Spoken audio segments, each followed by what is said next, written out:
Pues está con nosotros vía telefónica Lisa Schneller, líder de análisis de calificación soberana de Standard Poor's Global Ratings. Lisa, ¿cómo estás? Buenos días, gracias por tomar la llamada. Buenos días y muchísimas gracias para la oportunidad. Lisa, preguntarte, bueno, ya desde la semana pasada se comunicó de parte de Standard Poor's un movimiento en la calificación de México. Pedirte brevemente en dónde se ubica hoy la calificación y qué significa en la clasificación que hace Standard Poor's. Bajamos la calificación de BBB más a BBB con perspectiva negativa. La baja refleja nuestra opinión sobre una tendencia baja de crecimiento en México en comparación con sus pares credicias. Y preguntarte, Lisa, ¿influye, digamos, en esta degradación y sobre todo en el deterioro de la perspectiva económica de México? Obvio, pues que estamos viendo una crisis significativa en Estados Unidos. Obvio, también eso significa una crisis en México, pero ¿qué tanto pesa o qué tanto puede pesar hacia adelante el hecho de que México no esté tomando medidas contracíclicas? Es decir, que no esté generando ningún tipo de plan para estimular al sector privado, a la empresa, la creación de empleo, etcétera. Pues la baja que tiene que hacer con el nivel de crecimiento baja, refleja, por ejemplo, una historia de falta de inversión privada, ¿no? Y al final es más fuerte en los años recientes. Al final del año pasado, afirmamos la calificación a un nivel mayor, pero con perspectiva negativa, con una esperanza de una mejora este año de inversión privada con este programa anunciado al final de noviembre, posibilidad de el trato de comercio con los Estados Unidos y la posibilidad de puede impulsar más inversión privada este año, pero con los choques muy fuertes dentro de México y los Estados Unidos, no vemos esa posibilidad ahora.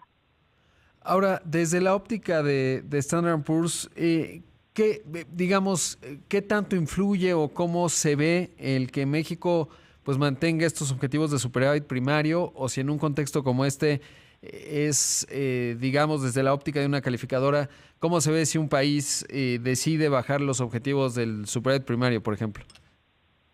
Sí, pues nuestras proyecciones, expectativas para este año no es para un primario de superávit, ¿okay? Es para un déficit, por causa del choque de crecimiento al final del día, en realidad, ¿no?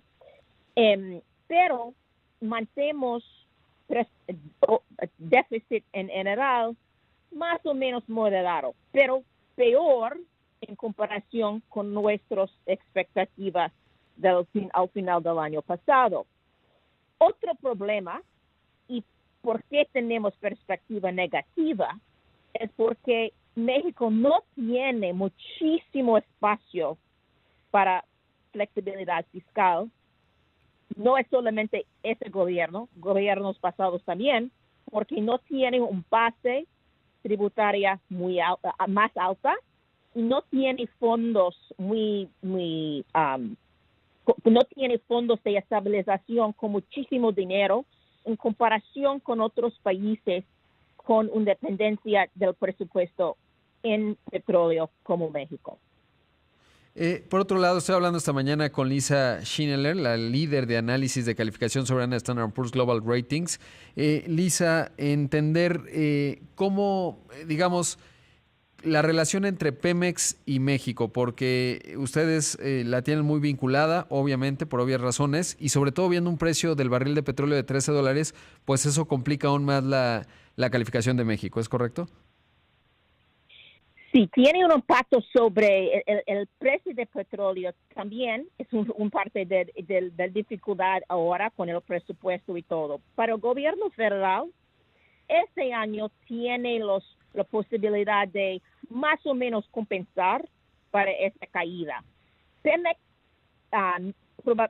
puede ser un poco menos, bajamos el perfil financiero de Pemex también la semana pasada, el grupo corporativo, pero al final del día, el rating de Pemex está lo mismo que de calificación soberano por causa de nuestra opinión el gobierno va a apoyar a Pemex casi sin duda. No son las calificaciones son los mismos, pero sin duda la caída de los precios complica el perfil de Pemex. Y con tiempo puede complicar el perfil fiscal soberano también. Por otro lado, ¿qué pasa en estos? Porque estamos viendo tiempos inéditos en todo el mundo, obviamente lo mismo ocurre en México. ¿Están en una revisión permanente de la calificación o tienen, digamos, normalmente establecen 12, 18 meses para hacer cambios, pero en este escenario distinto, ¿cómo están gestionando las evaluaciones de calificación en este caso de México? Sí, pues la semana pasada cambiamos algunas calificaciones soberanos y otros no. Por ejemplo, revisamos 17 en nuestro grupo de más de 100, ¿no? Algunos tuvieron un downgrade, otros no cambió. Y tiene que ser con las fortalezas de cada mismo y las debilidades de cada mismo. Tenemos una perspectiva negativa sobre México, pero no implica que vamos a bajar la nota. Depende de las respuestas del gobierno sobre perspectiva de crecimiento, cuentas fiscales y todo. Cada una calificación tiene su misma trayectoria. Sin duda, el ambiente es más complicado hoy en comparación con al final del año pasado. Y por lo que mencionabas, digamos, si viéramos señales de que hay forma o intenciones tangibles de que la inversión privada se pueda reactivar, eso ayudaría, ¿no? De acuerdo al análisis que han hecho. Sí, por ejemplo, dijimos que la calificación puede